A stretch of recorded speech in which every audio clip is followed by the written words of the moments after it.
Pai, em nome de Jesus, nos colocamos diante da Tua palavra, na certeza inabalável do Teu cuidado com cada um de nós.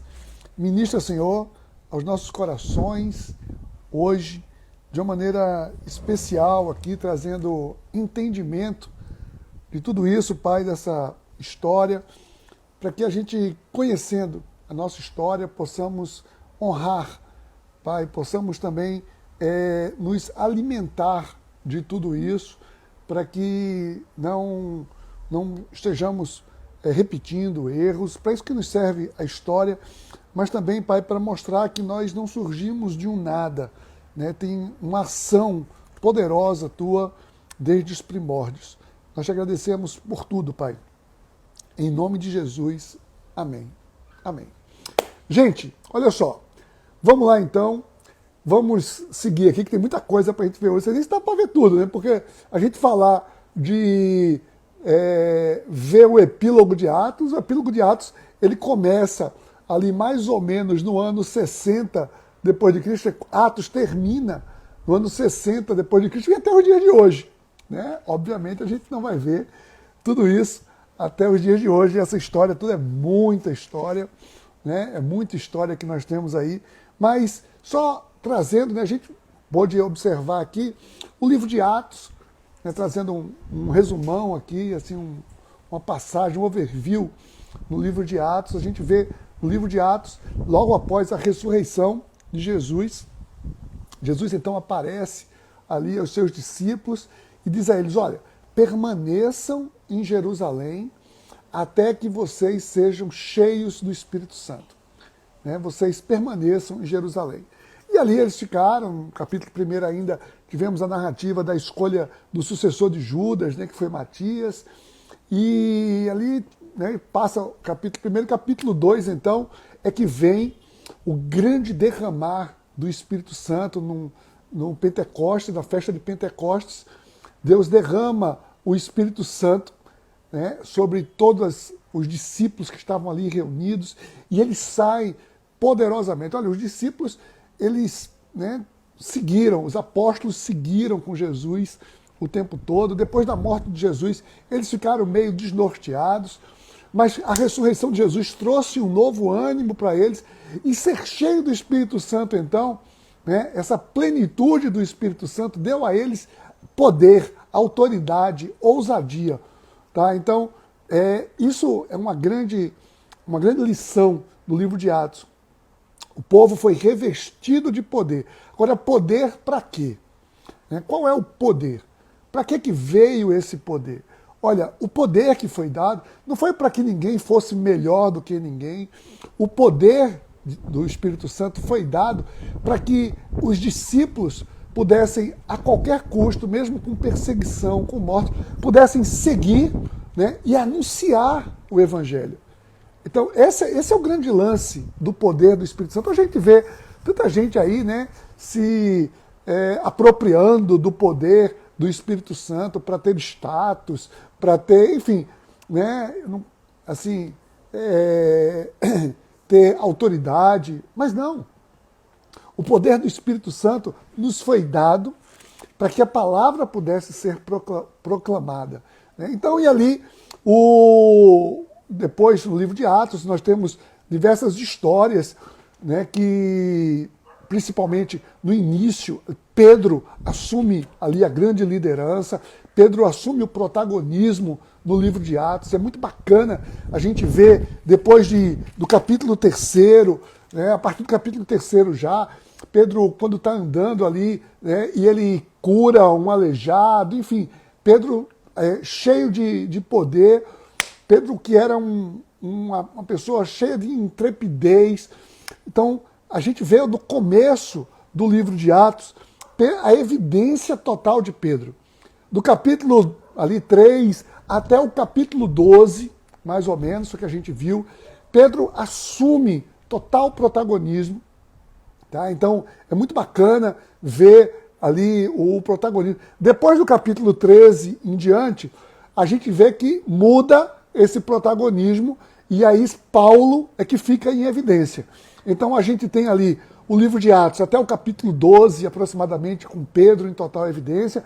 E depois, no capítulo 13, Paulo, né, que era Saulo, virou Paulo, né, ganha toda aquela evidência. A gente viu que a igreja, no início, ela cresce muito rapidamente em Jerusalém, o que causa um grande desconforto para a turma do Sinédrio, a turma, os religiosos, os judeus, tem um desconforto muito grande com tudo aquilo e começam, então, a perseguir os judeus. E o trabalho está crescendo naquela região, o trabalho cresce muito e eles decidem, então, instituir diáconos. Então a gente viu ali pelo capítulo 6, instituição de diáconos. Um deles, um dos principais diáconos que a gente viu lá foi Estevão Marte, que foi o primeiro mártir da igreja cristã, assim considerado, né? Ele foi apedrejado, a gente viu a morte de Estevão ali no capítulo 7. Depois, a perseguição está se dando contra os judeus começam a sair de Jerusalém para muitas regiões. Antioquia se torna um grande celeiro, a Síria também, muitos cristãos vão ali para a Síria, para a região de Damasco, e a gente viu que é justamente no momento desse que Paulo era um fariseu romano, doutor da lei. Ele sai em perseguição e a gente vê que ali no capítulo 9, no caminho de Damasco, a gente viu que ele teve um grande encontro com Jesus, né? Um clarão se abriu e ele teve um encontro tremendo com Jesus e se converte. Paulo se converteu ali e prega poderosamente em Damasco.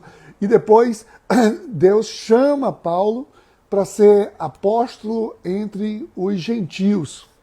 Tá? Então, ali a gente vai seguindo, né?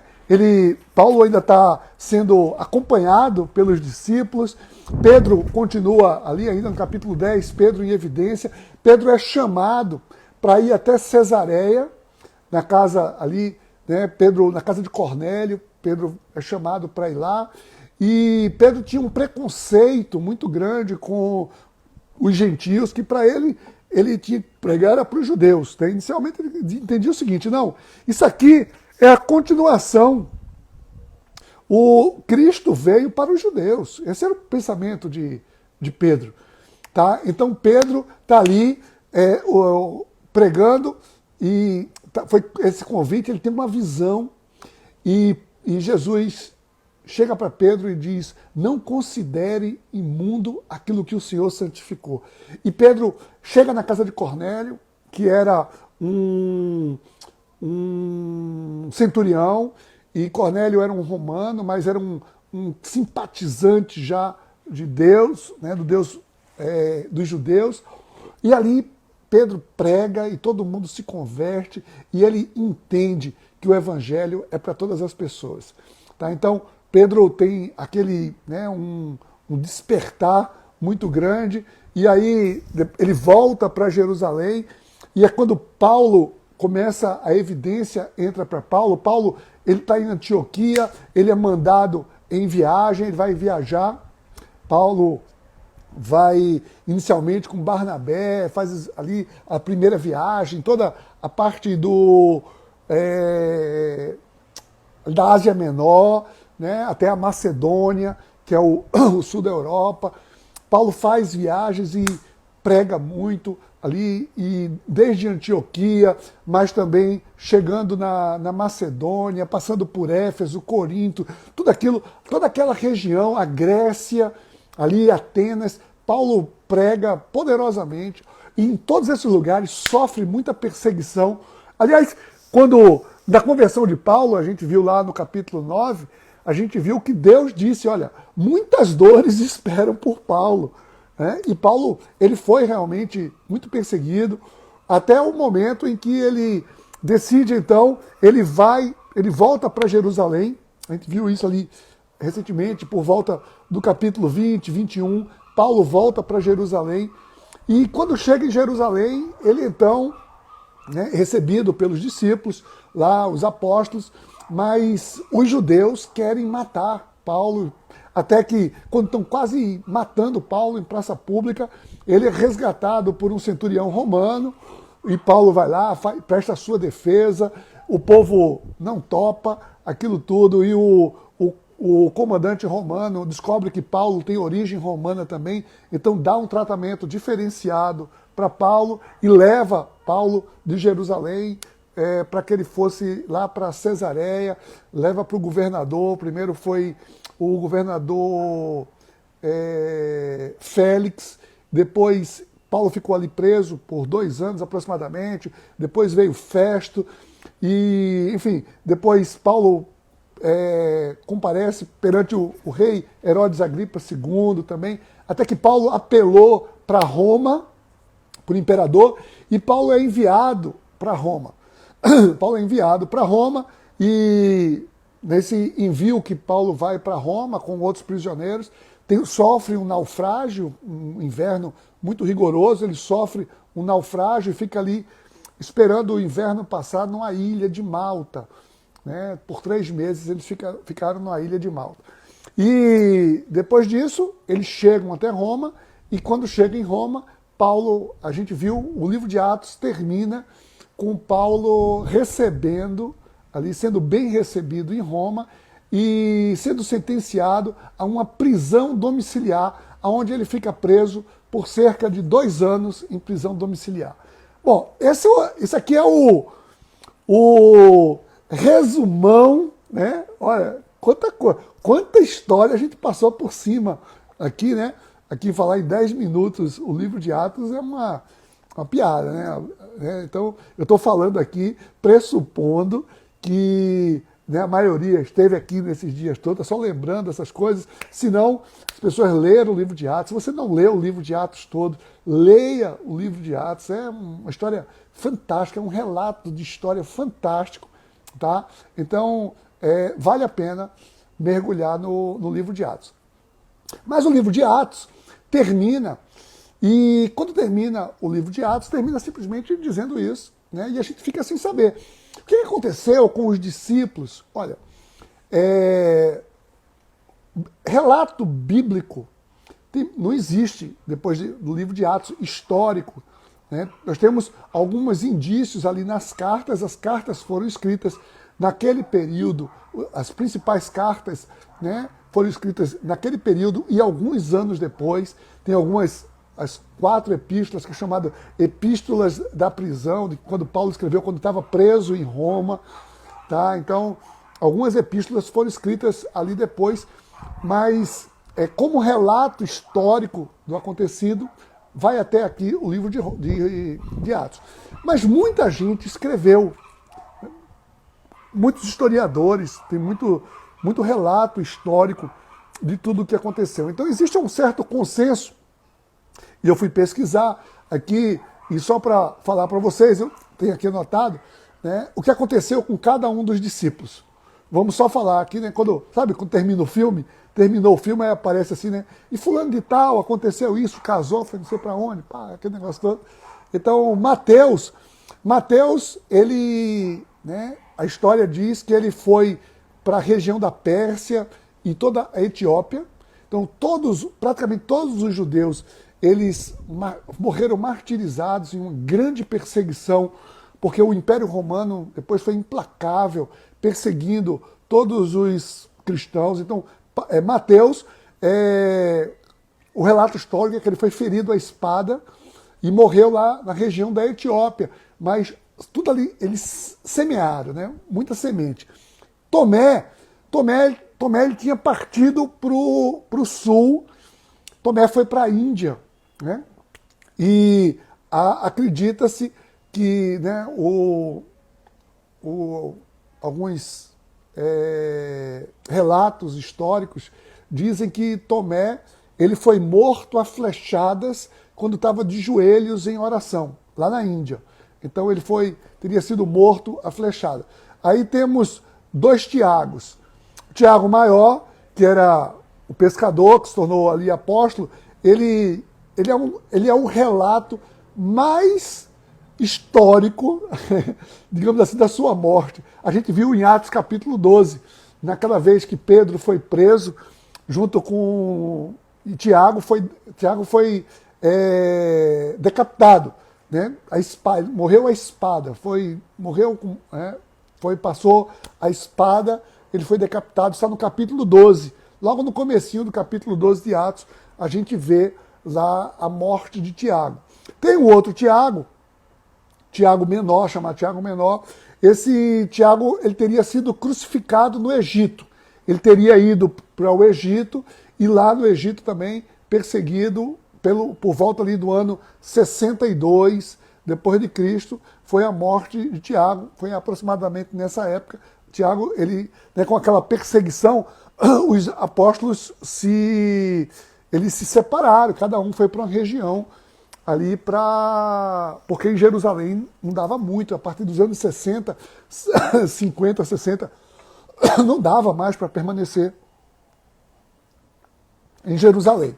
Judas Tadeu, um outro discípulo, diz que, né, o único relato que nós temos, Judas escreveu a carta, está lá no Novo Testamento, a carta de Judas, e ele teria ido pregar na região da Mesopotâmia, Síria e Pérsia.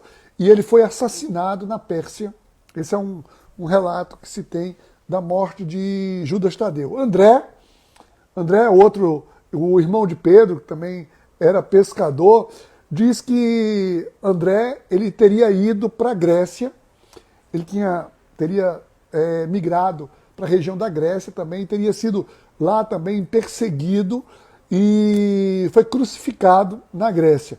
Só que André teve tem alguns fatos históricos acerca de André, que é o seguinte, ele não foi crucificado, né, na forma de cruz assim, mas em forma de X. André teria sido, tanto que até hoje tem a cruz de Santo André, que é uma cruz, que é um X, na verdade. Então, ele foi morto em forma de X.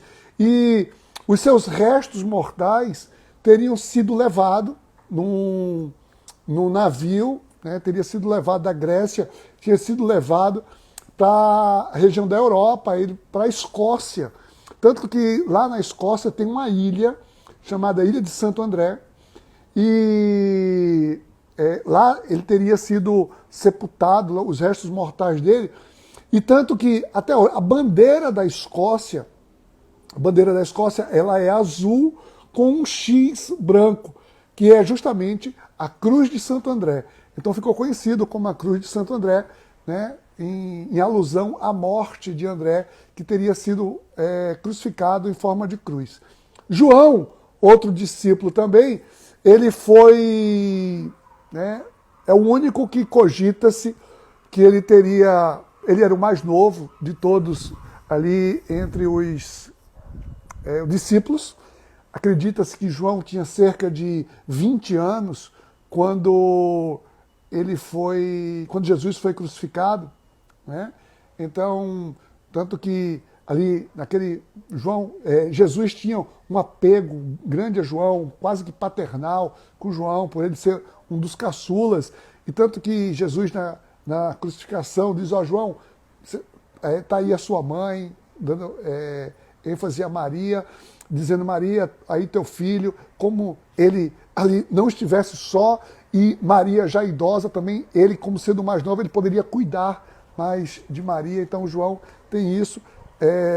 Acredita-se que os relatos históricos dizem que ele morreu idoso, cerca de 100 anos, lá em Éfeso, né, numa ilha em Éfeso, onde ele antes disso tinha tido a visão e tinha escrito o Apocalipse, né, o livro de Apocalipse, foi escrito João ali na ilha de Patmos. Temos Filipe também, né, e Filipe é outro que tem uma história meio confusa, não se sabe muito bem ao certo a morte de Filipe, mas que Filipe fugiu para a Ásia, ele foi para a região ali da Frígia, e ele teria sido, o que algumas versões dão conta, é que ele teria sido enforcado. Tá? Então essa é a versão para a morte de Filipe. Bartolomeu tinha ficado em Antioquia, né? Mas também tem relatos de Bartolomeu indo com Tomé até a Índia, a região da Mesopotâmia, né? E o que se entende que Tomé ele foi açoitado, foi lançado no mar, vivo ainda, amarrado dentro de um saco, de Bartolomeu, não Tomé não, Bartolomeu. Esse é o que se diz acerca de a morte de Bartolomeu. Simão, ele era um dos discípulos, um dos menos falados ali, menos relatados, citados na Bíblia, e muito pouca coisa se sabe acerca de Simão, mas acredita-se que, porque o outro Simão, Pedro, né, também tinha ido para Roma, e tem alguns relatos dúbios falando de Simão em Roma. Então acredita-se que esse Simão também partiu para Roma e teria sido morto na grande perseguição que houve em Roma ali no primeiro século. Tá? Então, esses são alguns discípulos. Aí vem o outro, a gente já sabe, né, conhece Judas Iscariotes, a gente sabe como Judas morreu, ainda foi do tempo bíblico. Judas morreu, saiu para enforcar-se. Matias, que sucedeu Judas, não se tem um relato sobre Matias, mas acredita-se que Matias foi o único, teria sido o único que permaneceu em Jerusalém, né? Então não se tem muito relato acerca da obra de Matias. E Pedro, né? O que teria acontecido com Pedro? Pedro, aquele que foi, né, tão protagonista no início do livro de Atos, e que a gente vê ali a partir do capítulo 13 de Atos, não se fala mais nada. Não se fala mais nada porque Atos foi escrito por Lucas, e Lucas segue nas viagens com Paulo. Então não fala mais nada sobre Pedro. Tá? Mas no livro de João, lá no livro de João, fala-se um pouco, né? Jesus, quer ver? Eu vou até abrir aqui em João, cadê? Em João 21, naquele famoso diálogo que Jesus tem com Pedro, perguntando se Pedro ama, tudo, parará. Diz assim, vê só, tem no verso 18, quando você era mais jovem, vestia-se e ia para onde queria, mas quando for velho, estenderá as mãos e outra pessoa vestirá e o levará para onde você não deseja ir. E aí no verso 19 diz assim, Jesus disse isso para indicar o tipo de morte com a qual Pedro iria glorificar a Deus. Então, com base nisso aqui, nesse escrito de João, muitas pessoas acreditam na tese que aqui Jesus já havia profetizado que Pedro ele iria morrer igual a Jesus, iria morrer crucificado também. Mas os relatos históricos dos pais apostólicos, né, Clemente de Roma fala muito, né, é quem mais cita a turma que ficou em Roma, fala muito de Pedro, fala muito do tempo de Pedro e de Paulo em Roma. Então, nos escritos de Clemente, fala que Pedro teria migrado para Roma, ali saiu mas tinha passado, quando saiu de Jerusalém, passou um bom tempo também em Antioquia, até chegar em Roma, por ser a capital do império. Tá? Então, Clemente, ele diz que Pedro teria sido morto aproximadamente no ano 64 e 67 depois de Cristo, e ele foi crucificado, mas existem os relatos históricos que dizem o seguinte, que Pedro disse que não seria digno de morrer igual a Jesus. E com isso pediu aos seus algozes que o crucificasse de cabeça para baixo. Então Pedro foi numa cruz invertida, né? Então ele foi crucificado e de cabeça para baixo. Isso é o que a tradição diz sobre a morte de Pedro. Tá? E, né, um que não era entre os 12, mas um outro apóstolo, então vem agora Paulo. O que teria acontecido com Paulo? A gente vê, o livro de Atos termina ali com Paulo em prisão domiciliar, né? E naquela prisão ali, ele preso em Roma, né, temos os relatos bíblicos de que ele, preso em Roma, ele escreveu 4 das suas cartas, né? Ele teria escrito preso a carta aos Efésios, Filipenses, Colossenses e a carta a Filemon. Então, essas foram as cartas que Paulo escreveu, chamado as Epístolas da Prisão. Mas aquela que Paulo narra quando estava preso. Tá? Mas Paulo escreveu as cartas chamadas cartas eclesiásticas, ou seja, ou carta às igrejas. Paulo escreveu, né, o legado de Paulo, vê, ele escreve a carta aos romanos, né, ele que tinha escrito antes, quando ele não estava em Roma ainda, ele tinha escrito, a gente viu lá em Atos, no momento que ele escreve, né, a carta aos romanos, ele escreveu a carta aos coríntios, tem 1ª e 2ª Coríntios, escreveu a carta ao povo, aos Gálatas, aos Efésios, ele escreveu a carta aos Filipenses, aos Colossenses e aos Tessalonicenses, escreveu 2 cartas. Essas são as cartas, né, que Paulo deixou como sendo epístolas eclesiásticas às igrejas como um todo. Mas também tem cartas pastorais. Essas aqui, né, são as cartas que Paulo escreveu, né, no final da sua vida mesmo, já na segunda prisão dele, no final a gente vai ver um pouco sobre isso. Ele escreveu então 1 Timóteo, 2 Timóteo, que foi a última epístola escrita, 2 Timóteo, e também a carta a Tito. Essas são cartas pastorais que ele dá para ali para aqueles que ele julgavam ser seus sucessores. E também uma carta amigável, uma carta pessoal, chamada, né, uma carta que não era uma carta pastoral, mas uma carta pessoal, que foi a carta que ele escreveu a Filemão. Então esse é todo o legado de Paulo. Mas os relatos históricos, como eu disse, sobretudo de Clemente, dão conta que Paulo estava ali baseado em Roma, e acontece, e ele tinha sido julgado em Roma primeiro, e depois tinha sido condenado à prisão domiciliar, e depois ele tinha sido liberado. Tanto que existem registros, Clemente tem registros de viagem de Paulo até a Espanha. Paulo teria viajado até a Espanha. Tá? Na primeira carta de Clemente, né, tem relatos disso, de Paulo, na viagem de Paulo até a Espanha. Mas Paulo volta para Roma, e diz que ele volta para Roma justamente para reconstruir um complexo, um local onde Roma tinha sido incendiado. Olha, a gente viu, Paulo chegou em Roma, né, o relato final de Atos, ali por volta do ano 60. E no ano 64, houve um grande incêndio em Roma. O imperador era Nero, e Nero ali, né, tem algumas, digamos assim, controvérsias sobre o que realmente teria acontecido em Roma para Roma ter sido incendiado.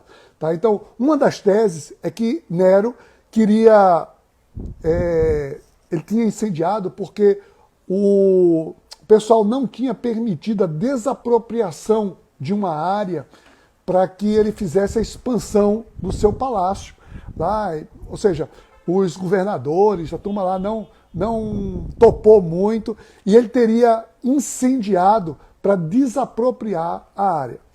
Outras versões, tem uma versão que diz o seguinte, uma versão mais romântica, né, que alguns romancistas dizem que por Nero ser um doente, um demente, né, ele era assim, ele tinha às vezes, ele tocava a harpa, a lira, né, ele tocava ali, e diz que ele pede para incendiar um dos distritos de Roma, vê que perversidade, um dos distritos de Roma, ele queria, eram 14 distritos, ele queria incendiar um distrito para que ele pudesse contemplar do palácio aquilo ali, e vendo aquele incêndio, ele pudesse ali compor um poema, né? Da mesma maneira que Homero tinha feito um poema quando viu ali todo o incêndio de Troia, né? Tem uma grande epopeia de Homero vendo o incêndio de Troia.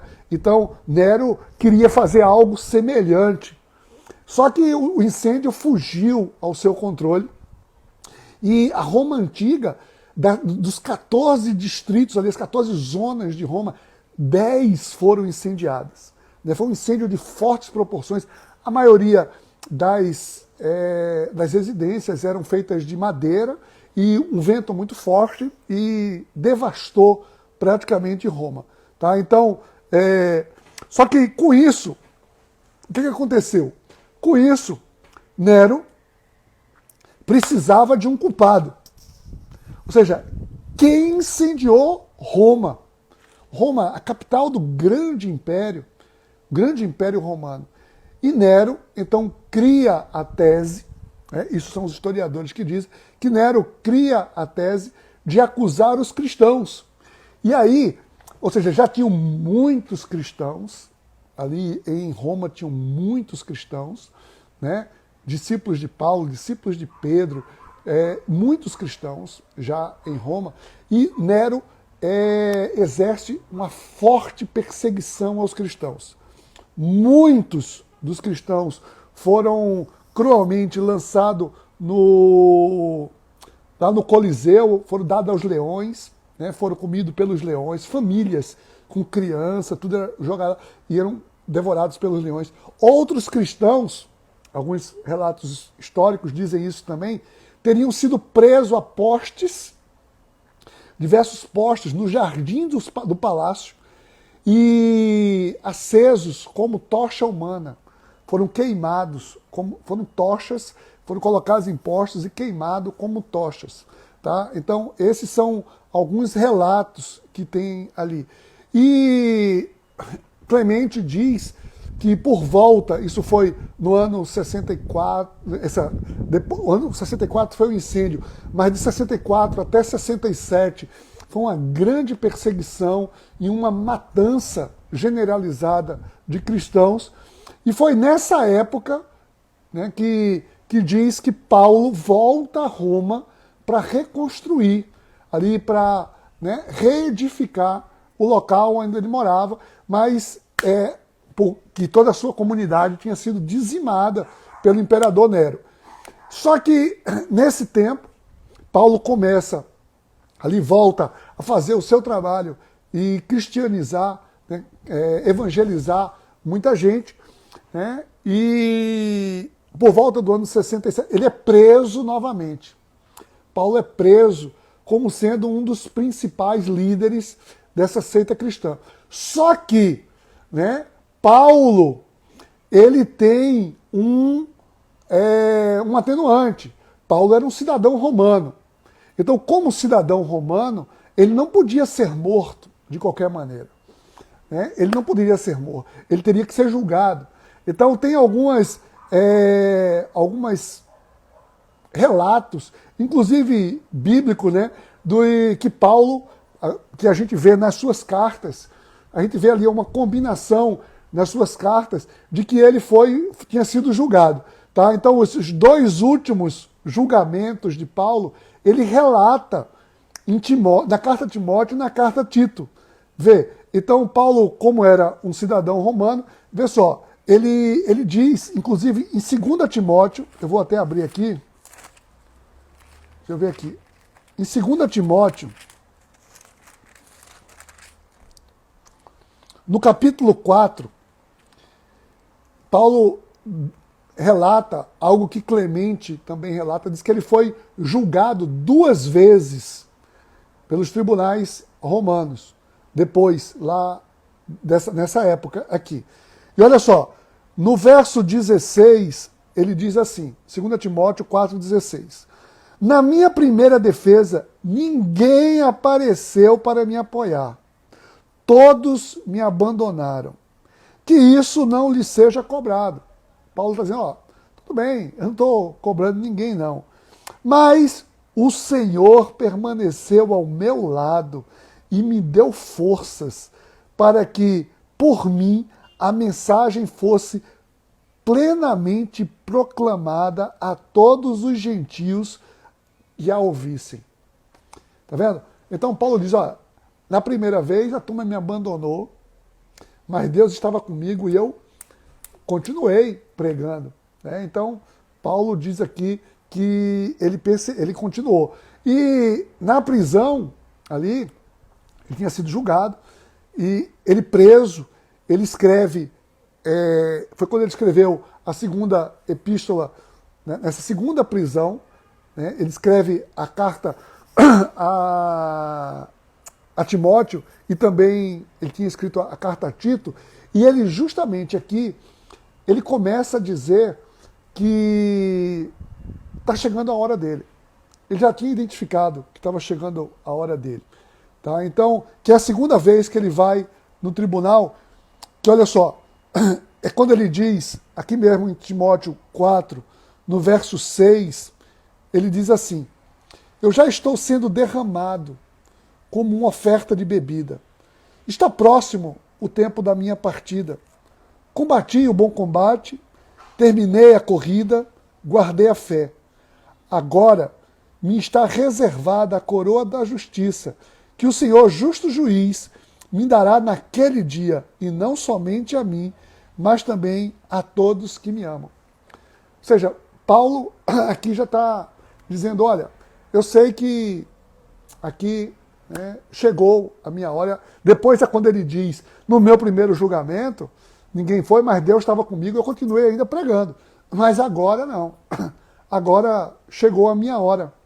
Tá? Então, nesse segundo julgamento, é quando Paulo ele é sentenciado à morte. Então ele é sentenciado à morte, só que a morte, para um romano, a condenação de morte não era como os judeus, que eram crucificados, queimados, nada disso. Ele seria, então, decapitado. Né? Então seria decapitado, essa seria a morte.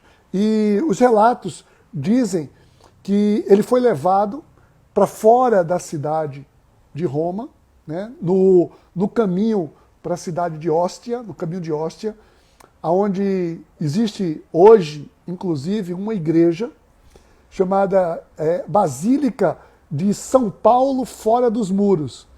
Eu e Denise tivemos o prazer, o privilégio de visitar essa igreja quando a gente foi visitar Roma, na viagem que a gente fez para Roma, não nessa época, né, bem depois, agora recentemente, obviamente, mas lá indica-se, a história indica lá, o pessoal mostra que teria sido ali, naquele grande pátio, ali fora da igreja tem um grande pátio, onde Paulo teria sido decapitado.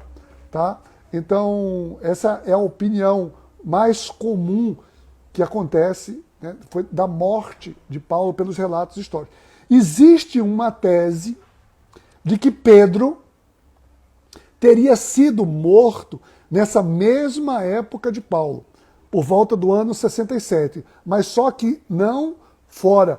Pedro, né, teria sido lá, ali nas imediações onde hoje é o Vaticano, tem a Catedral de São Pedro lá, e Pedro ali, ele teria sido morto, executado ali, crucificado de cabeça para baixo.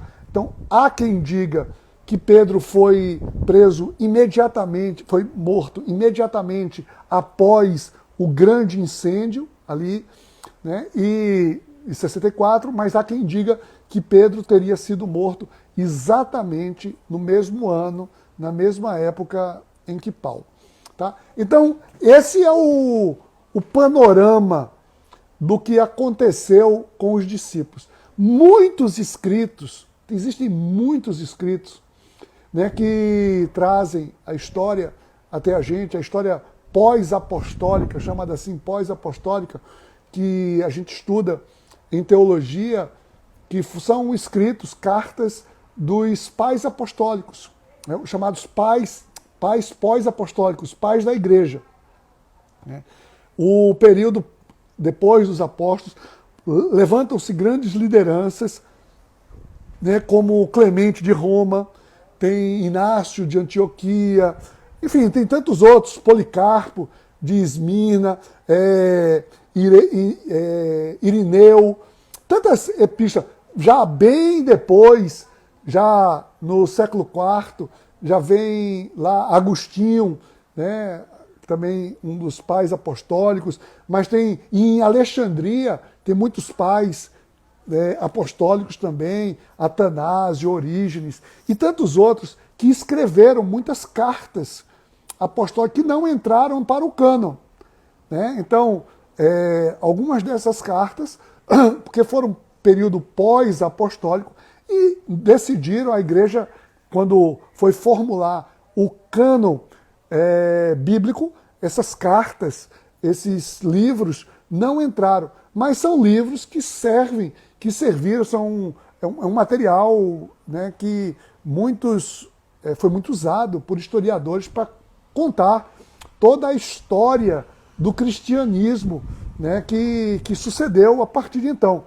Porque aí, depois disso, aí a gente poderia aí, falar muito mais aqui, né, da questão histórica, né, como é que foi. Depois, quando existe a migração do Império Romano do Ocidente para o Oriente, né? Então lá vai a capital do Império Romano, né, o imperador se transfere para o Oriente, e aí o Império Romano se desenvolve ali, a igreja, nesse tempo, o Império Romano foi cristianizado, digamos assim, né, por imperador, então se tornou a religião oficial do Império, que aí é de onde vem a igreja oficial do Império Romano, que foi a igreja que veio se formando, a igreja romana, e aí tem muita história, tá?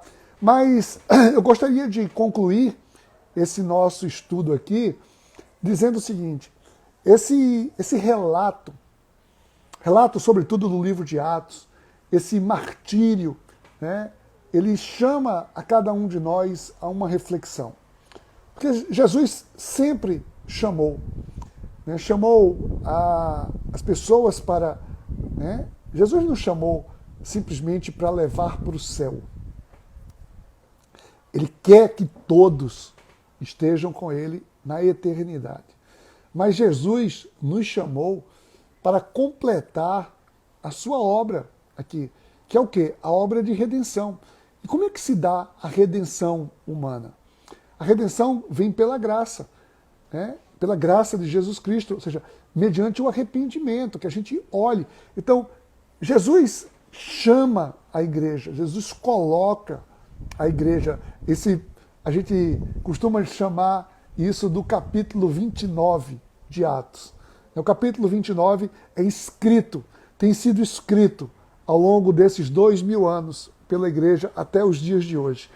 Tá? Mas que é a igreja que assume um papel, ou seja, eu fui cristianizado, eu fui salvo, eu fui reconhecido como filho de Deus. Com que objetivo? Com que objetivo?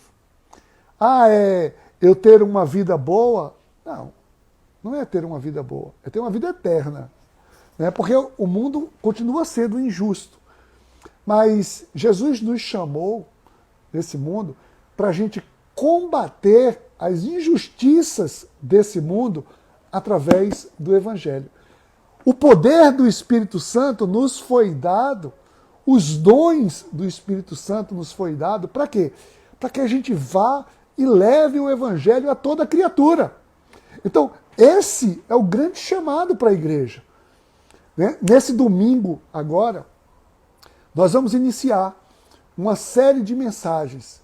Né? E a série de mensagens nós chamamos de A Justiça do Céu na Terra. A Justiça do Céu na Terra. Ou seja, e quem é que é responsável? Nós temos falado tanto do reino de Deus, de promover a justiça do céu na terra. É através das nossas atitudes, é através do nosso comportamento. Ou seja, nós somos chamados, e tem mais, e diga-se de passagem, a gente olha isso, a gente vê aqui, fiz questão de mostrar, cada um dos apóstolos morreu como? Morreu deitado numa rede, com uma coroa, com um monte de servo? Não. Morreram martirizados, perseguidos pelo nome de Jesus Cristo. De maneira que essa mensagem não pode ser calada, não pode ser silenciada. Ela não foi silenciada no início, graças à intrepidez desses homens e mulheres que nos precederam. Ao longo de tanto sangue que foi derramado, ao longo de tanta atrocidade, tanta coisa esdrúxula, tanta injustiça. E hoje a gente vê ainda um mundo cercado de injustiça, um mundo cheio de perversidade, um mundo carente do Evangelho. E o Senhor chama a cada um de nós, chama a mim, chama você, chama para que nós possamos ser testemunhas desse Evangelho. Então que o capítulo 29 de Atos, que não terminou de ser escrito, tenha também a sua linha, tenha o seu parágrafo, tenha ali a sua... Né? O que é que a próxima geração vai ouvir falar de você? O que você contribuiu para o Evangelho? Eu aceitei Jesus e eu ia para a igreja aos domingos e depois na pandemia nem ia, ficava em casa mesmo assistindo o culto online. Será que é só isso? Será que é isso que Jesus chamou? Não. Diz, não, eu paguei o preço, eu fui ali, eu discipulei pessoas, eu promovi eventos, eu saí da minha zona de conforto, eu plantei uma igreja. Enfim, nós somos chamados, né, quando a palavra diz aí levar o Evangelho a toda criatura, envolve a nossa família, envolve a nossa vizinhança. Então que a mensagem de Atos traga a cada um de nós uma coragem para sair de uma acomodação, né? Sair de um status, sair de uma posição tão somente, e parta para uma atitude, que sejamos ativos, né? Que eu, cada vez que leio o livro de Atos, eu me entusiasmo cada vez mais de amor pela igreja, né? De ser igreja. Né? E não apenas amor, quando a gente fala amor pela igreja, não é amar somente quem está na igreja, é amor pelo papel da igreja, que é amar quem está fora da igreja. Então que a gente possa assumir, não era nem para estar pregando aqui, eu estou pregando, né? Então pastor é assim, pastor quando tem público, sabendo que tem público do outro lado, o pastor começa a pregar, né? Mas que a gente possa assumir isso. Então eu convido você para nesse domingo, né, domingo estarmos juntos, nós vamos ter uma série de 5 mensagens, a justiça do céu na terra, que deve ser promovida através da atitude de cada um de nós. Tá bom, gente? Então, olha, um beijo no coração de vocês, eu amei estar com vocês aqui, né, no livro de Atos, navegando aqui, às vezes navegando por águas turbulentas, né, no livro de Atos, mas foi uma experiência incrível estar com vocês aqui, compartilhando tudo isso. Eu espero que tenha sido proveitoso para você, espero que seja encorajador para você. E não apenas fruto de uma admiração. Eu não gosto quando a gente olha para o Evangelho e diz assim, eu admiro tudo isso. Não. Nada de admirar. Que isso nos sirva de encorajamento. Que nós sejamos encorajados, né, a segurar esse bastão que as gerações passadas carregaram e colocaram na nossa mão. É o nosso momento de correr. Nós estamos correndo. Né? Nós estamos aí, né, e eu me alegro, estou vendo aqui, ó, Ari está aí junto, então estamos aposentados, né, Ari, mas nunca aposentados do Evangelho. Então a gente está correndo a nossa carreira. Oi, deu uma travadinha aqui, que a pessoa está tentando me ligar. Tá? Que nós possamos, todos nós, possamos nos sentir encorajados com o livro de Atos, para levar a justiça, né? A justiça do reino a todas as pessoas. Eu quero orar a sua vida agora nesse momento. Pai, em nome de Jesus, muito obrigado, Senhor, porque o teu amor, o teu cuidado, o teu plano perfeito veio ao nosso encontro. Que nós possamos, Pai, nós possamos nos apropriar de tudo isso para levar essa mensagem redentora, libertadora a toda criatura. levar com amor, levar com discernimento, não levar com intolerância, não levar com discórdia, mas levar com amor, com testemunho, mesmo que, como foi no caso de todos esses discípulos, que a discórdia venha contra nós, que nós estejamos firmes e fiéis à tua palavra, hoje e eternamente. Amém.